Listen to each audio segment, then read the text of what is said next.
What's going on, everybody? Welcome back to the Ango Show. We are live. It is Friday, October 3rd, back from travel. An eventful week, and I tried my best to stay and work, and I think I did a pretty decent job. This was the first time I've actually traveled and got work done, which was cool, but we had some internet problems, which didn't allow us to go live. And that's okay, because we're back. Today, this time it's not on me. Yeah, this time it's not on Billy, but shout out to Billy. He's joining us. You guys can follow him at BillyTKO. Let's make sure everything is working. Can you guys hear us? We are, we're kind of like noobs with this live streaming stuff. I feel like it's been a minute, so. Dude, I feel like everybody, I see all these live streamers and they just get it right and perfect every time. And I'm like, you guys just don't mess up, or is that just us? Yeah. It is what it is. Yeah, that's right. So it is what it is. It is what it is. But so far, it looks like we're good. So shout out to everybody hearing us and listening in. It's a big week. There's a lot of big things happening, Billy. We saw Andrade return. We saw a very good episode of Raw. A very good episode of... we saw a very, very, very good episode of NXT. We saw just so many things unfold this week. And then, of course, we can't ignore just the fact that AEW is teasing a huge debut next week. And there's a lot that I want to talk about. And as we kind of get back into the full swing of things, going live and having conversations, I think now would be the perfect time to just let everybody know. Click like on that stream. Click like. Give us a thumbs up. If you want to be supportive of the channel and help us grow, honestly, that's the easiest way to do so. It costs you no money. It's a very good thing, and obviously it helps out a lot. And then, of course, we do answer to all super chats and all questions and comments on there. So if you guys are interested in helping us out there, that would be great. And, of course, we'll do our shout-outs at the end. Tonight we have SmackDown. Billy, can I ask you a question? Yes, sir. How do you watch SmackDown? Because I know you do watch longs. How is it that you personally go live on watching SmackDown on USA Network? What's your preferred true answer to that?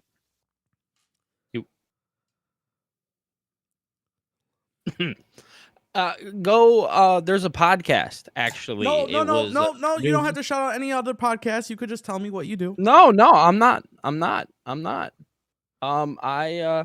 I actually watch on Netflix. I'm actually in Canada. Oh, well, that's a perfect segue into this. Ladies and gentlemen, the Ango Show is now partnered with NordVPN.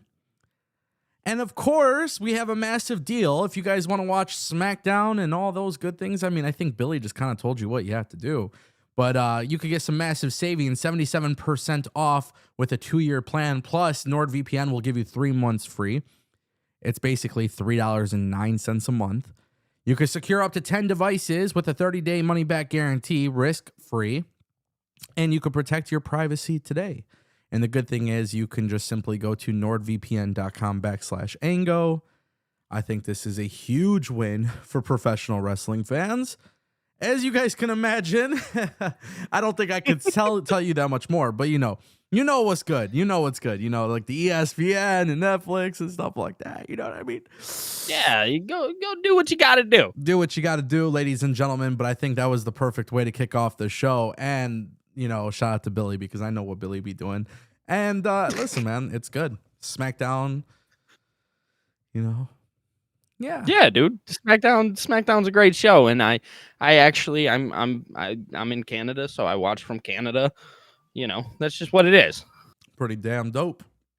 Yes, Stephanie McMahon was telling people to use a VPN. So if the Ango that's what I was gonna say. That's what I was gonna say. Go tune into Stephanie's. You know what I'm saying? Yeah, that's funny, bro. That is so funny.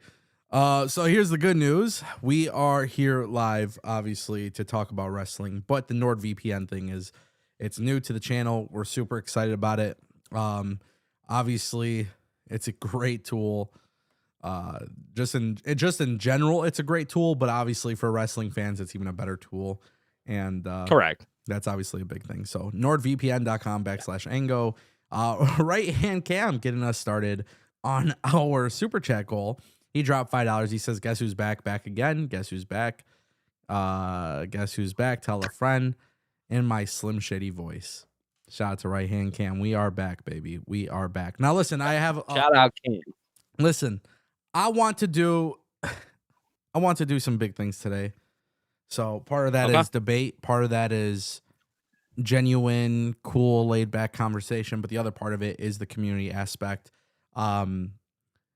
Please, guys, run it in the chat. Tell us your thoughts. Give us your get us your hot takes, your opinions. I want to see the chat moving fast. So obviously, if you guys want to support the channel, please feel free to just chat. I'm not asking for much. Just go off in the chat. Let's interact with you guys. Tolino Channel coming through with a 200 Indian rupee donation. He says, not a fan of Vince's booking decisions, but he invests in building stars like Undertaker, Cena, Roman that give 100 times the returns in future. Triple H's challenge will be making stars like Braun, Hayes, Trick to be draws.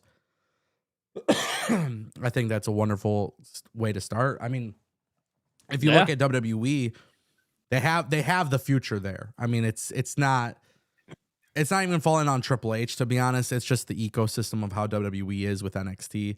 I mean, me and Billy have had this conversation before, but Billy, we were watching NXT 2.0 and we're like, oh, this Braun Breaker guy? Yeah, probably the next John Cena.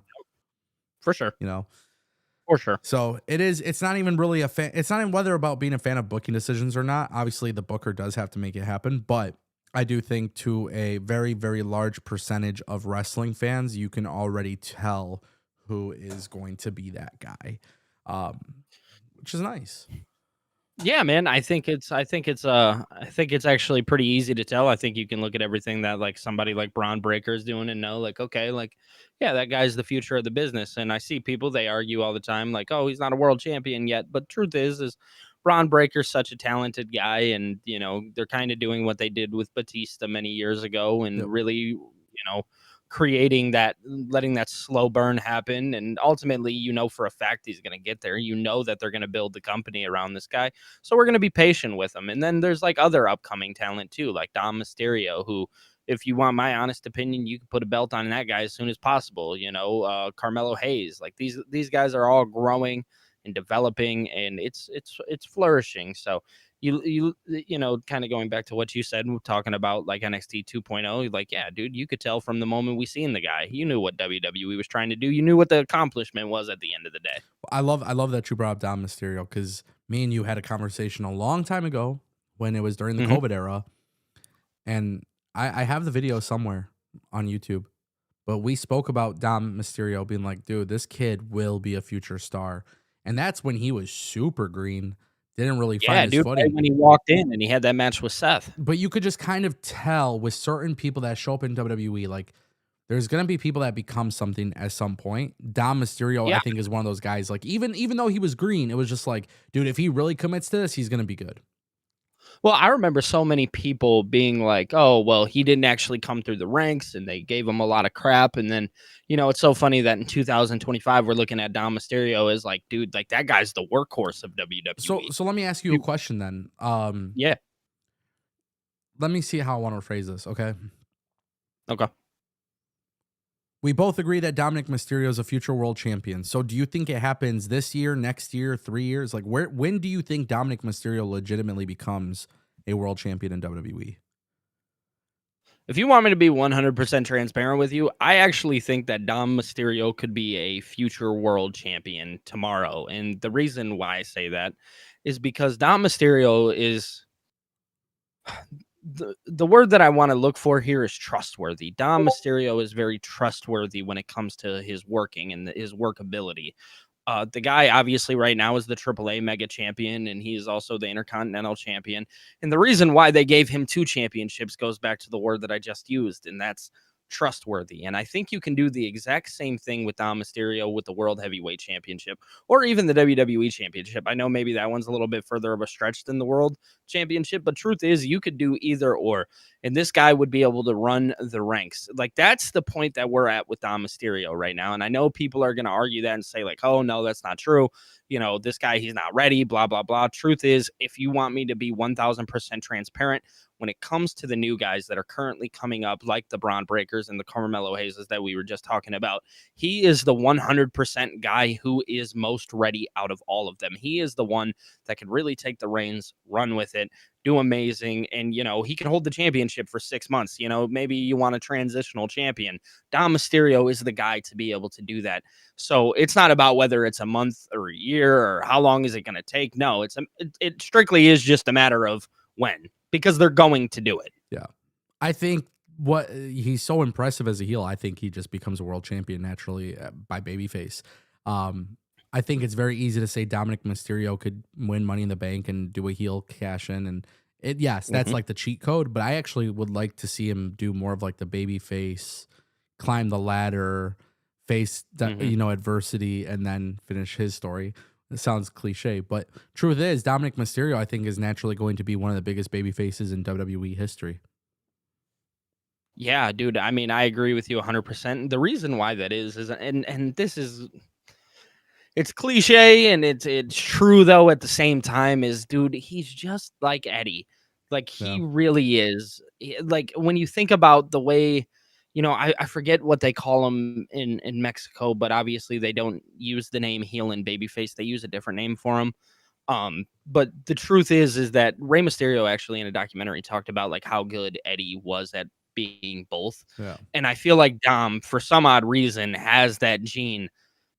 For some weird reason, obviously he has no ties, like legitimate ties, when it comes to blood or anything like that, to Eddie Guerrero. But the truth is like, he does. He has all the genes that Eddie had, and that is just crazy to me to think about. But I agree with you in that statement of like, this guy, he could play both roles well, but like you said, I think at the end of the day, he will be a prominent babyface. And, you know, he's somebody like, when I look at WrestleMania 20 with Eddie Guerrero and Kurt Angle in that moment at the end and everything like that, like, I could picture Dominic having that same type of love and run at the end of it. I don't know. I love it though. I love Dom Mysterio, man. I'll talk about that guy for days because I really do think he is the next star. When we talk about the Carmelos and the Braun Breakers, people need to put Dom Mysterio in that category, and they need to make sure that they know all about this guy, because he really is, you know, the future, and he's the now right now even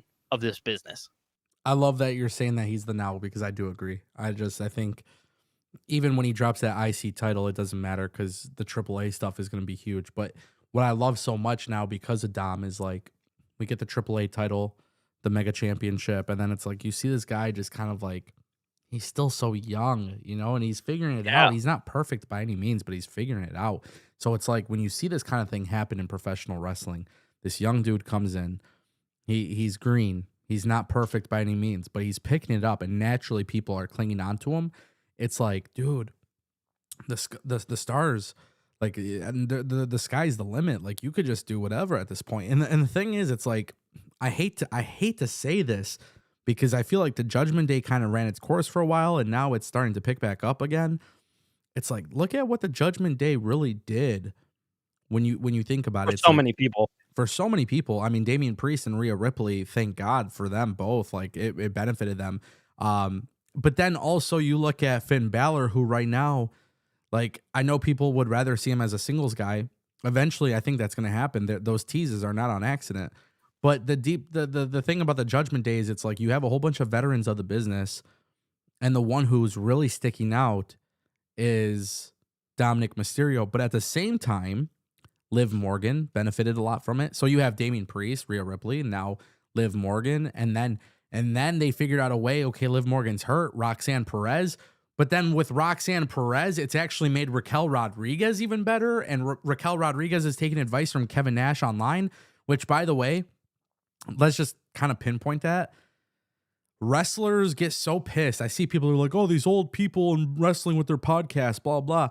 Bro, Kevin Nash was saying his criticisms, and he's like, he was kind of praising her, but saying like, hey, you need to work a little bit differently. Raquel could have been like, no, fuck off. I don't really give a shit what you say because you're an old man with a podcast. But instead, she literally the next week she took his advice and people were like, yo, Raquel, like this is great. You know, you're starting to see so many people benefit from it. It's huge. And then it's like, dude, if it leads to Dominic Mysterio winning the world championship, the Judgment Day literally, this is a hot take, but the Judgment Day might go off as like the best faction to actually generate success for the individual members. That's huge, man. I like that a lot. And I like the super chat because I think Tolino Channel makes a good point. Like, yeah, Vince's booking wasn't always the greatest, but he did invest in the future. Correct. I think Triple H naturally doesn't even have to because I think the future is already here. The future's already there. Yeah. Shout out to Tolino Channel for the super chat. Right hand Cam. Love that. Right hand Cam dropping $5. He says, congrats to Ango. My invitation better be in the mail. Shout out to right hand Cam. Yeah, it's true. Your boy is getting married. I know. I can't believe it either, right? Shout out to Cam. Dude, so let's talk a little bit. Obviously, it's been a crazy week. We're just kind of shooting the shit and talking. You know, we might not have too much structure here. Obviously, we are going to get to a WWE announcement shortly as well. Okay. I made a video. Obviously, I was talking about Andrade, but me and you haven't had a conversation about Andrade. And nope. I would love to hear, before we talk about who's debuting next week on Dynamite, what's your feedback? What's your outlook on the whole Andrade situation? We saw him get fired from WWE. Now we're seeing him in AEW joining the Don Callis family. Fuck's sake. And I'm just curious, what's your thoughts on that, man? Okay, so when it comes down to Andrade, and this is going to be a little bit of a hot take, but one of the biggest criticisms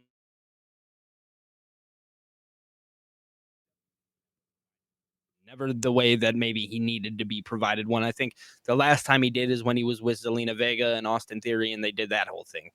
But truth is, Andrade has actually he went out and he got himself a mouthpiece. Now it comes in the form of Don Callis, and I think if people go back and they watch our live streams over here on YouTube, the Ango Show, shout out. If you go over here and you watch, you know, some of the clips that we have, I've been very critical of the Don Callis family, and the reason why that is because they continuously add these members, but it feels like in some regard there's the storyline structure of it doesn't really make sense. It doesn't feel like there's necessarily like this big end goal or eventual payoff that will come of the Don Callis family. So, and obviously, you know, just recently, I can't remember what pay-per-view it was, but they bring Wardlow into the Don Callis family. You have Takeshita, you have Josh Alexander, like so many names. And, you know, one of the biggest gripes that we've had with AEW is people kind of get lost in the mix. I think, if you go back and watch our clips and our live streams or whatever, you will hear us talk about these things and how people just constantly are lost in the shuffle. And this is another example of that, where I do feel like, even though, and I get it, you know, Andrade's the first person to leave WWE, go to AEW, leave AEW, go to WWE, and then go back to AEW. I get it. You know, people made a whole rampant thing about that. But truth is they haven't really changed since Andrade was last there, if you want me to be 100% honest, when it comes down to the way that they're booking things. And maybe some of the stories are good and you know, some things work, but not everything does. And it just feels like, for me personally, the one thing that hasn't worked is this Don Callis family. I haven't been able to like snap onto it or find any intrigue in it, especially when they're doing, you know, 500,000 8-man tag team matches. I kind of have an issue with that. So that's just my personal gripe. Hey, look, Andrade's getting a bag. He's getting money. Whatever. Who am I to judge? You know what I mean? But when it comes down to like watchability and if I care, truth is, I mean, no, I don't. If you want me to be 100% transparent, it's just it's Andrade's back in AEW. Let's go. Yeah. So I will tell you this. The real reason why Andrade even returned to AEW is because Tony Khan is looking at growing the Latin American presence, right? Like, he is trying to have a top guy in Mexico. Obviously, they have the deal with Fox in Mexico. So Andrade coming back, you know, Andrade is obviously a big name out there. The reality is, though, if you want Andrade to be this big star and to represent this market for you, what sense does it make of putting him in the Don Callis family? I like these random big factions, but the truth is, everybody knows that deep down inside, the breakout star of the group is Konosuke Takeshita. And I just saw somebody in the chat say, well, it's for the guys to develop. My friend, we got freaking Lance Archer, Andrade, Okada, Like we have a whole bunch of people in this group that don't actually need development. So Developing. I like big random factions. I don't know if Andrade being there makes sense, and I don't know if Andrade being in the group really helps Tony Khan make his mission successful in the sense of him being that breakout star for the market. But deep down inside, I think Andrade coming back to AEW under Don Callis family is a little bit of a mistake. I prefer to have seen, maybe bring back Jose the assistant, but who knows what they're going to do. But at this point, it's like, dude, all these random guys in a group, is it really helpful? Well, that's my thing, kind of like you said, like, oh yeah, big factions are great. They are when there's structure behind them. And this is one of those things where it's just a big faction, no structure. Like that's the only thing that throws me off about the Don Callis family is the structure side of it. And like, again, going back to what I said, like what is the payoff? What is the goal? You can have all these factions, but do we even have an end in sight, right? Because normally when we start things, there's normally an end in sight. Yeah. Like when we look at the vision, you can look and say, okay, well, Braun Breaker eventually is going to turn on Seth Rollins.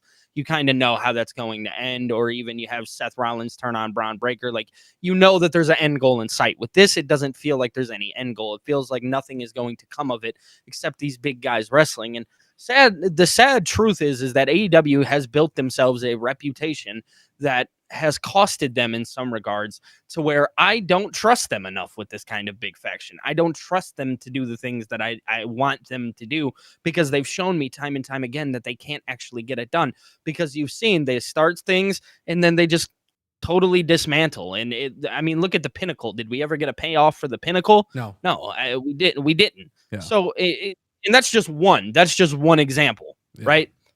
The truth is like that's the reputation that AEW has built inside of these big factions. And I love them. I truthfully love them. Dude, when AEW started, the Inner Circle was like, it was the bread to my butter. Yeah. You know what I'm saying? Like, I loved it.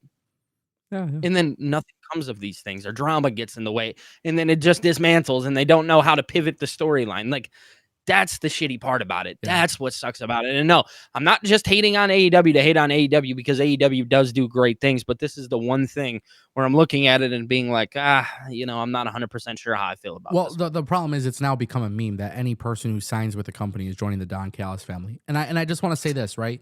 Like, this is where people will have a disagreement with me, but this is where I genuinely don't care. And this is where I'm going to be the most critical. Josh Alexander comes in. Josh Alexander is a former TNA world champion. Killed it in Impact. Comes to AEW, he's eating pins. People are like, well, dude, just give it time. They can't rush him to the top right away. Okay, that's cool. But he's literally eating pins all the time. He's part of the Don Callis faction. He's not really even that prominent of a member of the Don Callis family. And then it's like, okay, well, obviously you got Kyle Fletcher, who's basically the face of the group. Totally cool with that. I love Kyle Fletcher. Yep. But Okada is taking a seat back for him. I mean, why not just present Okada on his own as champion without being in a group? And then the Don Callis family feuds with Okada. Okay, well, now that they're all in one group, obviously you do that split where Takeshita and Okada could feud. Or you could even have Takeshita and Fletcher, right? But my point that I'm making is you have Hechicero, you have El Clone, right? Now he's in the group. And you have Josh Alexander. A lot of these guys could all be breakout stars on their own. And that's why I was kind of combative to the point that was made in the chat where it's like, okay, well, you can do, they're there to develop. No, that's not necessary. These are all people that could be great stars on their own without even getting development. So what I would like to see from the Don Callis family is, because now at this point, everybody's there in the group. What I want to see from the Don Callis family is eventually it just implodes completely. And I want it to be, that would be like great. And it would be kind of cool. Like what I would like to see, this would be kind of fun, would be for Don Callis to kind of be like the shady wrestling booker, wrestling promoter who, he starts to drop the ball over so many times and people are like, hey, we're done, bro. Like we're straight on this. Like we're not going to work with you, and one after another. And then Don Callis thinks he has Okada drops him. And it's like long term, that could be a fun story where everybody starts to leave Don Callis because he's shady, but then it remains with just one person. And who could that person be? I mean, if you want Kyle Fletcher to remain, a heel, perfect. If you want it to be Josh Alexander and he sticks with him through and through, that would be really cool because all those pins that he ate up now don't really matter because, hey, I still stuck with you. And that could be like his singles push, But I don't hate the Don Callis family. I just hated the fact that Andrade got put in there because of the simple fact that it's like he doesn't necessarily need to be in the group. And him going after Kenny Omega, like I thought that was smart, obviously.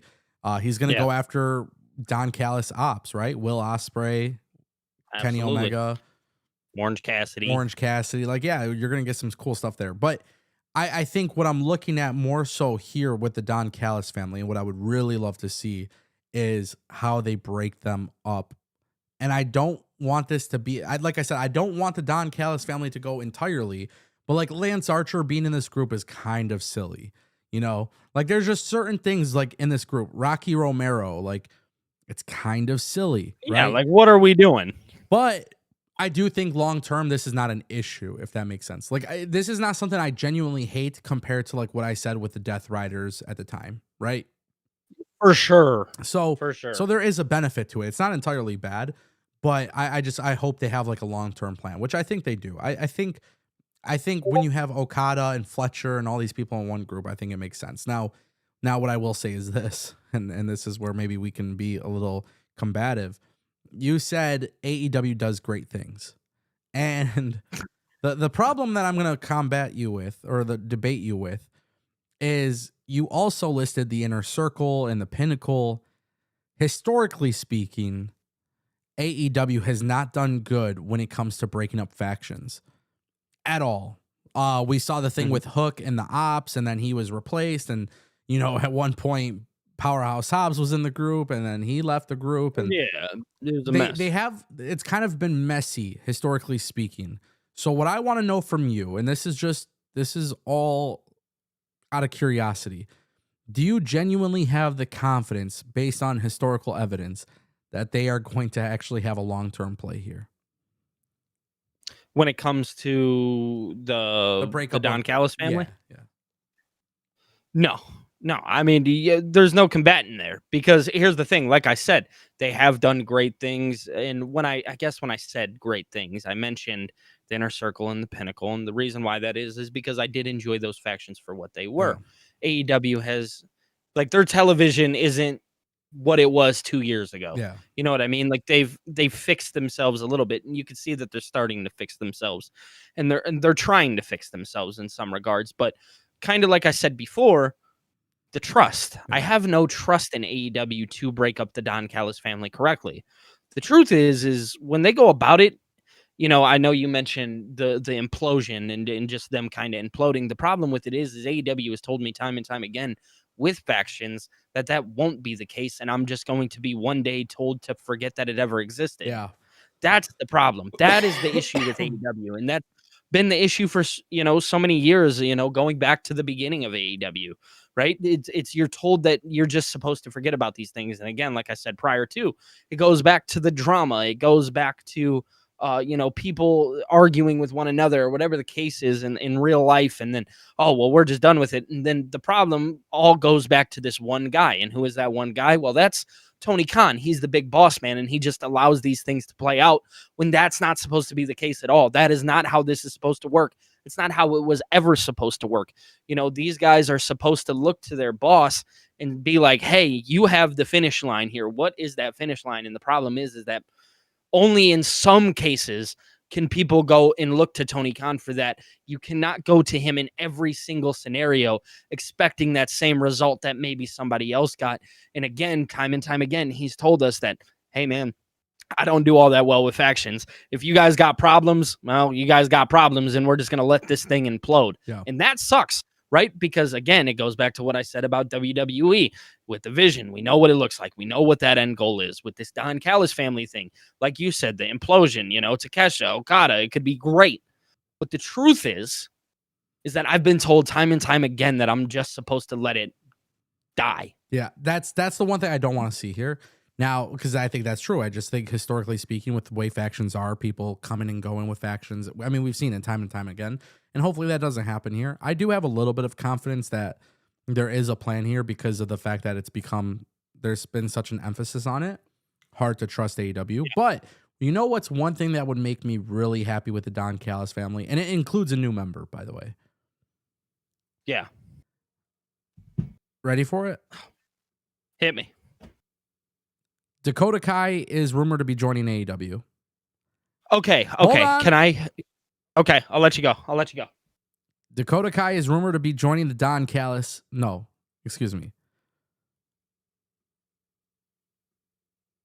Dakota Kai is rumored to be joining AEW and to debut against Mercedes Moné next week on Dynamite. Now, I have a couple issues with the Don Callis family, but you know what would make it really good? If Dakota Kai joined the company as a heel, as a member of the Don Callis family, being the female individual who shocks the world and defeats Mercedes Moné in her debut.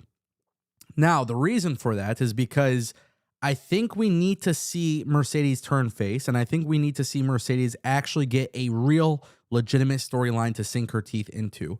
And it would be really crazy for AEW to have Dakota Kai as the sole female of the group to just immediately kill it on her debut. And like it would be a game changer for AEW to shock the world. Nobody would see it coming. I like the idea so much because Dakota Kai has shown us that she could be a great heel. We saw her run in NXT. We see her in WWE under Damage Control. Imagine if Dakota Kai were to win in her debut, Don Callis somehow figures it out to help her win, and she beats Mercedes. Yeah, dude. I mean, it would be awesome, right? I would love to see Dakota Kai come in, instantly with that kind of, what's the word that I'm looking for here? Seeing Dakota Kai come in and make her mark almost instantly would be exactly what I would want AEW to do. I want AEW to really make Dakota Kai shine when she shows up in AEW. The problem is again, it goes back to what I've said numerous times, is can we trust them enough to do something along those lines? That I don't know. Is it just going to be another Mercedes Moné victory? If that is the case, I hate it, right? I'm not going to like it. I'm going to bash it. I'm not going to cheer on something that only has this one instant moment. Like I'm not going to cheer that on. I want something to come out of Dakota Kai and Mercedes Moné, and that's the honest truth, because obviously she lives in Orlando or Florida, in that Florida area. I'm not going to say Orlando, but she lives in that Florida area, and obviously they were kind of hyping up, somebody from the Florida vicinity. Dakota Kai is obviously the perfect person when it comes down to that. So, of course, we're going to get this match. I'm excited for the match. I think these two will tear the house down. That's not a question. You know what I mean? I know how good of a wrestler Dakota Kai is, and I also know how good Mercedes Moné is. The problem with it is dude, I am a storytelling wrestling fan. I am going to be 1,000% transparent. I love storylines. Hate me all you want. I love storytelling. I watch wrestling because I enjoy the drama of it. Yeah. I enjoy that fun little aspect about it. And the pro wrestling just so happens to be a big thumbs up for me because I like that too. Yeah. But I really watch it for the drama. I'll be 1,000% transparent. Yeah. I don't care. And AEW has told me that I don't know if they can sink their teeth that far into something to give me something like that, because do you know how huge it would be for somebody like Dakota Kai to walk in and win the TBS championship from Mercedes Moné? That would be massive. Like you said, joining the Don Callis family, that would be massive. Even if you just want to give her something, maybe it's a false finish, right? You can even do that. Give me something next week. Yeah, so here's kind of something I'm thinking, right? Like just hear me out for a minute and then I'll let you respond. But I think this is a very interesting point that I can make.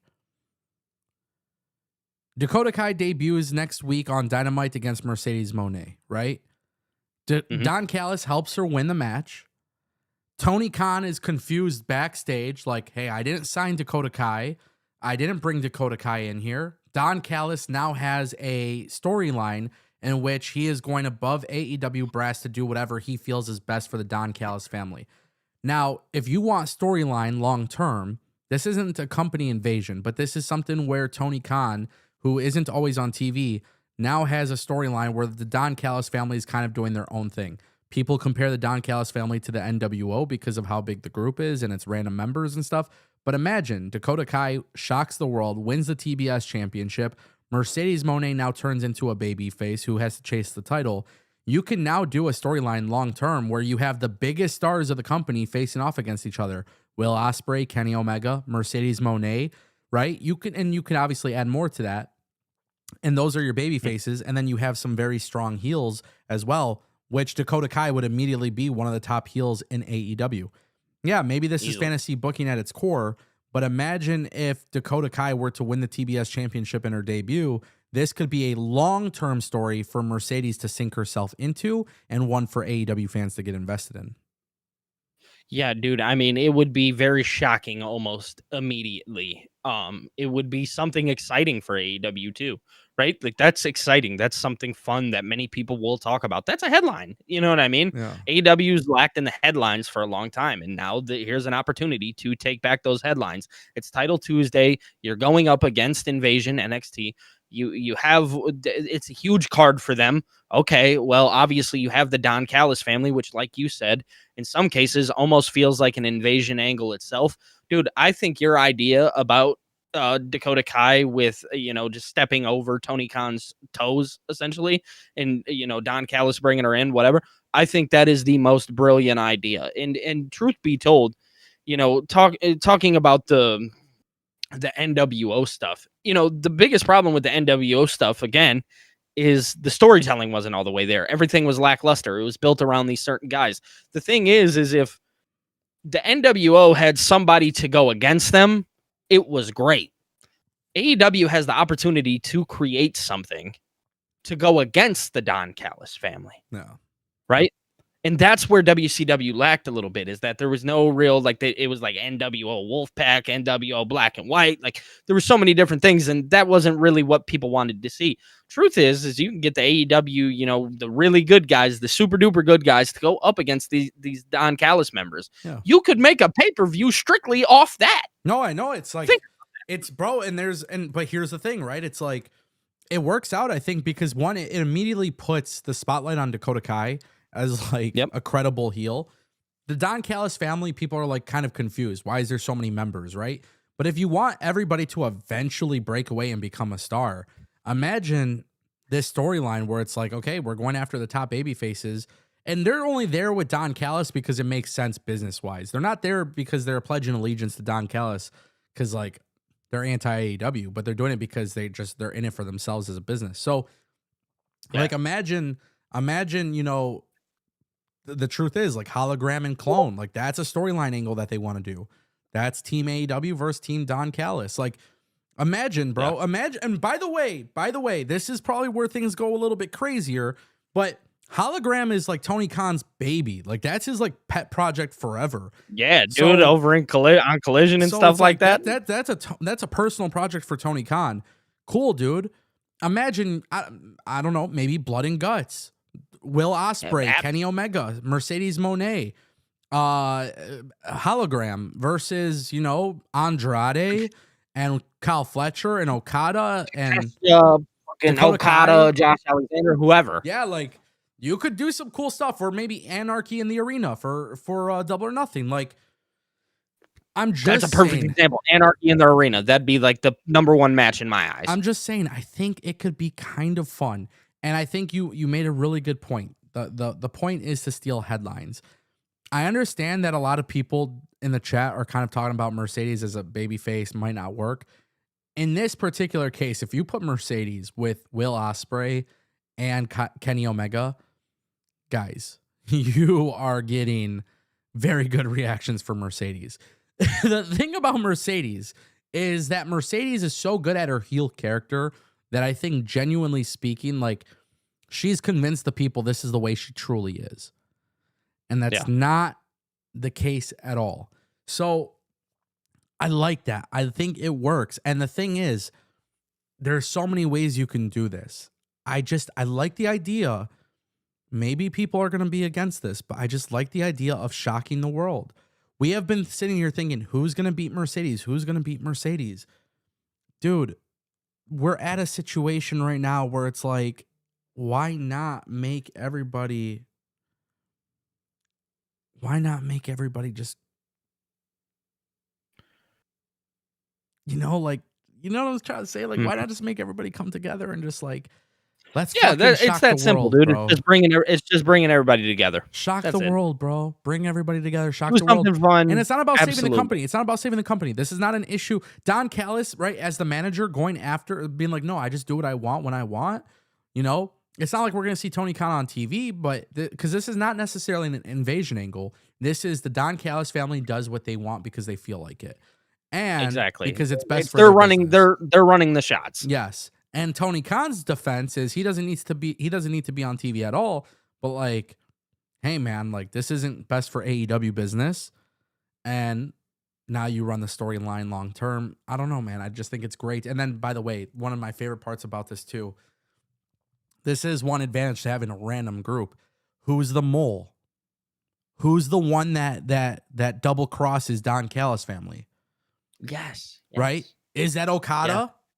Yeah. Is that Is Kyle it Fletcher? Takeshita? Is it Takeshita? Right. Like, I feel just to give a quick little, when you speak about the mole, when you speak about the mole and you talk about who could be the one to cross Don Callis, the number one person who could be the one to cross Don Callis is 1000% Kyle Fletcher. Kyle Fletcher is like he's the prototype. He is the pet project of Don Callis. He is everything that Don Callis wants out of somebody. Kyle Fletcher is that guy.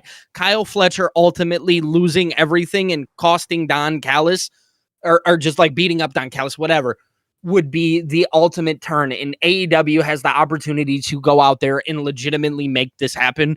And I feel like it needs to happen. Kyle Fletcher, oh my God. I feel like just everything that they're doing right now with him, he is the guy to do it. No, I disagree. It should be Takeshita. Takeshita is another great option, but I really love Takesha's gonna be that massive baby face that breaks away from the group. And imagine, I love the idea of Kyle Fletcher, though. No, because Kyle Fletcher, I'm sorry, I gotta stay firm on my words for months. Will Ospreay's the John Cena, Kyle Fletcher's the Randy Orton, and that's just how it's gotta be. Absolutely. I hear you. But that's why I love that idea so much, though. I really fuck with that idea so much because I'm just like, okay, Takesha's the one who turns on the group. Now imagine Takeshita aligns with Kenny Omega and Will Ospreay, and you know, it's just like, there's something there. I just like the idea of it, bro. I'm not gonna lie. Dude, I'm not gonna lie. There is something that they can do with it. But I have to stand firm on what my word was, and that is AEW has told me time and time again that they cannot continuously make this happen. And we just did all this fantasy booking for potentially something to just die one day. Hire me. He said, "Hire me." He said, "I got the pen, baby. Give me the pen." Fun. Facts. It's always fun fantasy booking though. That's kind of fun. For sure. I love fantasy booking, man. Yeah. Toledo Channel did drop another super chat, by the way, and I do apologize for the delay, but we just been on a tangent with this. But Toledo Channel said Josh Briggs has improved a lot. His matches become interesting. Taker JPL vibes plus perfect chokeslam. Maybe a short NXT champ run in the future. Yep. Josh Briggs has been in the business for a long time. I don't know if Josh Briggs has been a dog. I think Josh Briggs is going to be an NXT lifer, but the reason why I say that is what I do. I think Josh Briggs becomes an NXT lifer because I do see him going into like a backstage role with NXT. You know who's like another great example of this was like fuck, what's his Oni Lorcan. Obviously. Oni Lorcan. It's like dude's incredibly talented.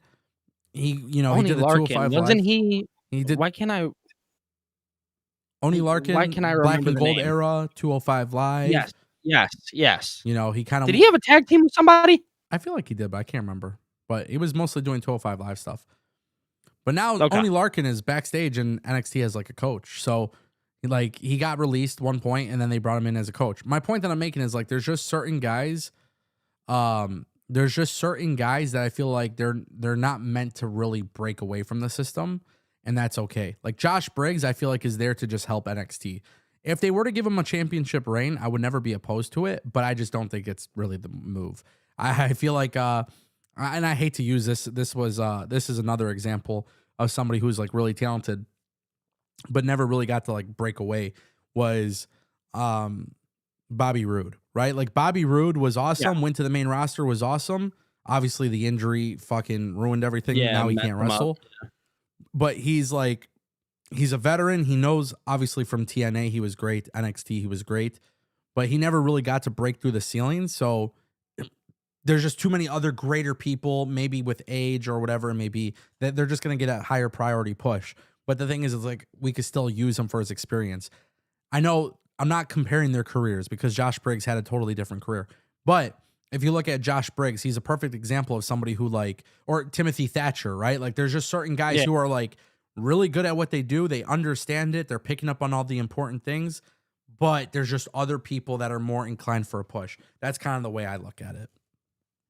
So I hear you on the Josh Briggs things, I'm actually going to I'm going to disagree with you on that one, and the reason why that is I think Tolino Channel kind of said it, kind of reminding him of JBL, but truth is Josh Briggs actually reminds me of somebody like Baron Corbin, um, and the reason why I say that is I know you're saying he's like an NXT lifer, which I do believe can be true. I do believe that he can, do some great things with NXT, and he can, obviously go do some stuff behind the scenes, whatever the case is. But truth is I do think that he is somebody that I could see have a, maybe a 2-3 year main roster run. It doesn't have to be, 5-10 years. I'm not asking this guy to go out there and put on a show for 10 years. No, I think he can go have a main roster run.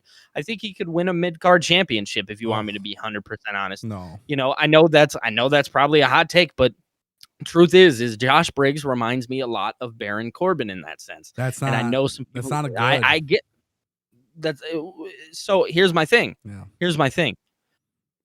When I say Baron Corbin, I'm not saying in the stretch of everything that happened to Baron Corbin in the way that he may have been treated or anything like that. No, when I say Baron Corbin, I think about it in the sense of like the longevity standpoint. Like he's a safe worker. He's somebody that, they can trust. I get it. But the thing is, Baron Corbin went to the main roster and never became world champion, which is okay. But I think you could even question a lot of his booking. So my point that I was trying to make, though, is like when you look at NXT, that part is like, okay, you already have utility players on the main roster. You don't really need more utility players in NXT to make other people look good.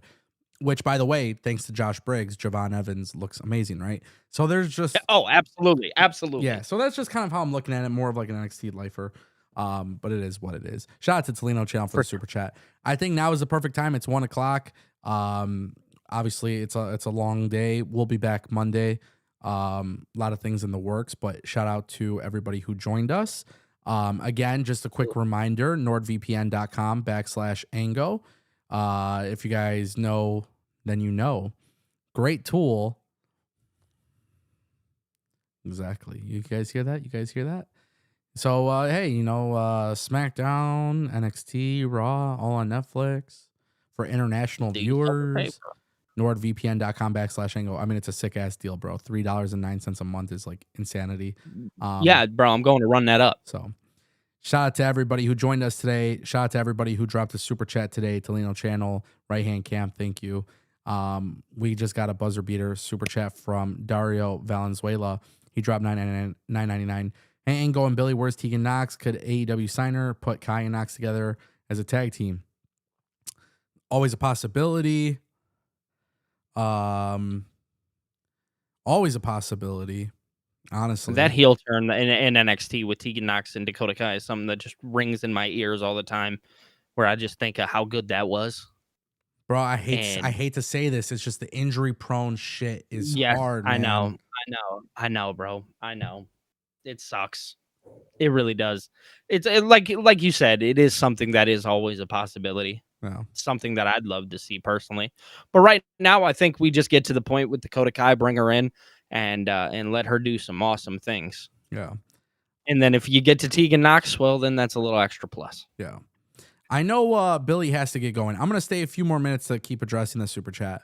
But cool. But if you wanna log off or whatever, that's all good. I got you. I'll stick around until you're done addressing the super chat. Okay, cool. I got you. So yeah, I mean, basically, what I was gonna say was with the super chat. So the problem with the Tegan Knox situation, and I don't mean this to come off as offensive, right? This is the problem that I have with a situation like this.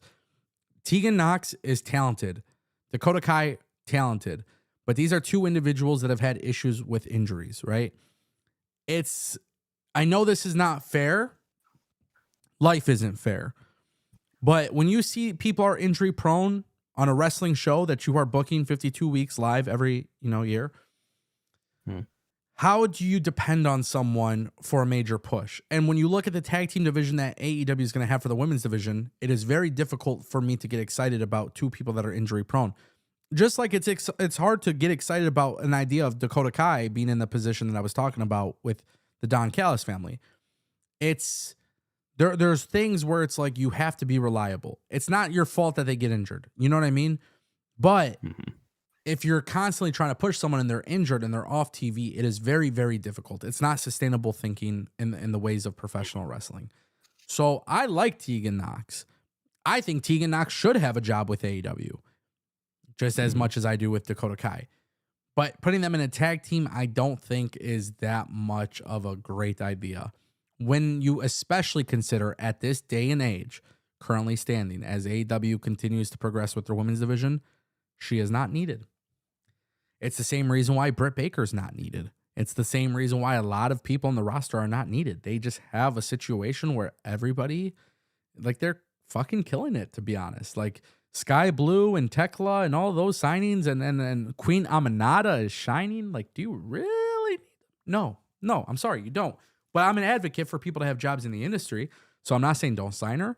I'm just saying I wouldn't put them in the tag team division. And that's kind of how I feel. But should AEW sign her? Yeah, I definitely think AEW should sign Tegan Nox. She would be, whether you use her for a Ring of Honor or AEW, I mean, she deserves to have a job in the industry. She's talented. So this is not a situation where I don't find her. Yeah, I think the problem is, like, just some people, man, they're in a shitty situation. And, I want to see some more women break out in AEW, but eventually it'll happen. But we have people in AEW, like Britt Baker has been sidelined for a while. I don't think she ever returns to the company. Camille, God knows if she's even under contract with the company. Camille, we haven't seen her in forever.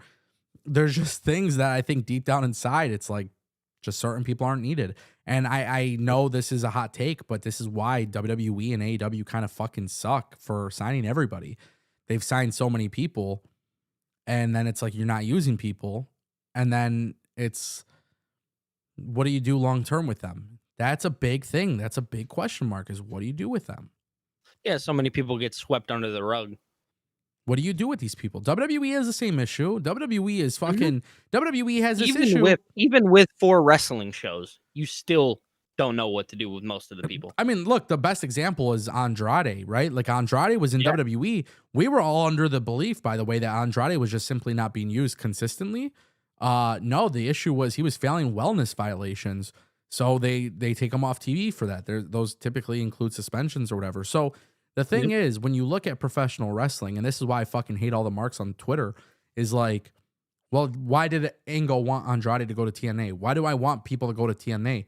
The rosters are so bloated on Raw, SmackDown, NXT, AEW Dynamite, and Collision. We need TNA to start picking up some free agents, so that way it could be a little bit more. It could be a little bit more flexible, But I'm never gonna sit here and tell you guys no, somebody shouldn't be signed. It's not in my human nature to say another human being shouldn't be signed. But I'm not gonna sit here and propose on a podcast, hey, Tegan Nox is amazing and she should be given absolute more love and favoritism against, somebody like Toni Storm, who's been killing it for AEW, or for Tekla, who's been killing it since she's come in. And like, that's just the way I look at it. Like, I see people all day, every day, there's this huge thing where people got pissed at Gail Kim for some stuff. Yeah, I've seen that. I don't want to talk too much about it, but I see Gail Kim's getting blasted about talking for something with her opinion. But then it's like, look at who the subject matter is. And then you come to realize, like, this is a person who in the beginning of AEW, which is what Gail Kim was referencing, a clip from the earlier days. But if you see somebody in the beginning of AEW who was very relevant, Nyla Rose, there were so many people, Rio, Nyla Rose. It was just a different time period. And some people are still in the company, and these people do not have a chance to really succeed when all these new signings are coming in. So the solution isn't necessarily Just sign people, sign people, sign people, but you got to have a plan. And Dario, that's what I really want to say about your super chat is like, I don't want to see them in a tag team together. I don't think it's needed. I think the best example of signing a women tag team was Kaden Carter and Katana Chance, Casey Canzaro, right? Like they're naturally a tag team, right? But man, you just gotta flex out your talent and use them the right way. And Tony Khan, whenever he talks about Britt Baker, is like, oh well, we just have talent on rotation. Brother, you're not using Britt Baker because AEW has passed by Britt Baker. And the truth is, there's a lot of people in AEW where the company has passed them by. And we saw this with the Ricky Saints, who's now NXT champion. We saw it with Jade Cargill. Yep. We're going to see it time and time again. And the reality is that's okay. That's actually a good thing. It's actually a good thing, and it's a good thing for it to happen in WWE too. It's just, it's not going to work. Andrade didn't work in WWE. I think at this point, it's probably safe to say it's an Andrade problem. I don't know. He seems like a cool guy, but it hasn't really worked out for him anywhere aside from NXT. So the fact that it hasn't really worked out for him aside from NXT, it's hard to get excited about him back in AEW today. But if people went to TNA, now you don't have that much of an issue where everything is overcrowded everywhere, and then TNA has some legitimate free agents. But apparently when I speak with logic, it turns out I'm just a WWE fed Mark drone that really loves the idea of TNA because of WWE. But that's kind of the way I look at it. Right. But I got to get off now. Now I have to go. You're Gucci, my friend. Thank you, Billy. Make sure you guys check out Billy at Billy TKO. He told me he was going live for a watch along today. I am going live tonight for Friday Night SmackDown, so everybody pull up. So make YouTube.com/Billy TKO. Make sure you guys check him out. Billy, thank you for joining us, my friend. Always, brother. I will see you. Thank you. Monday. Yeah, I'll see you Monday. Thank you. Yes, sir. All right, friends. Now we have another super chat from Dario. That was very nice of Dario. Dario said, "It's all cool, Ango. Thumbs up. $4.99. Shout out to Dario. Nats fan, what are you doing, bro? What are you doing, Nats fan? How much is WWE paying me? What are you talking about, bro? Definitely not on any payroll. Oh, you're just trolling, yeah. Now I was gonna say, like, bro, the truth is WWE and AEW are overcrowded, bro. It's hard to. Certain signings just make sense, but certain signings don't. And the thing is, that's why I love the idea of people just like floating around. I do. I don't really care about where people stay. I mean, naturally, for example, I do think there is people who shouldn't be. I naturally believe there's people who shouldn't be in the company they're in. You know what I mean? I do believe that. I definitely believe that. I think that's 100% true. I think it's very difficult as a fan to get excited about certain talent in a company because it's like, all right, you just kind of see what their ceiling is. But WWE is like, WWE and AEW both have that issue. They do. So it is what it is. But yeah, man, we hit our super chat goal. Shout out to Dario for those 2 super chats. That was really nice of you, Dario. Thank you so much, man. And then also Tolino Channel and Right Hand Cam. Thank you guys. Damn, Nats fan. Brian McCaddy just cooked you. Holy shit.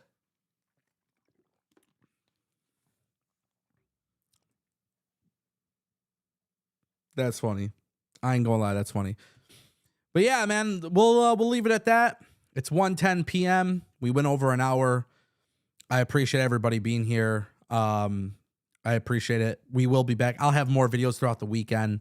And yeah, man, I'm really excited. Monday should be good. We'll be back with the live stream. And now that I'm back from traveling, the live show is back. So anyways, guys, thank you all for coming. I will see you guys next time. Peace.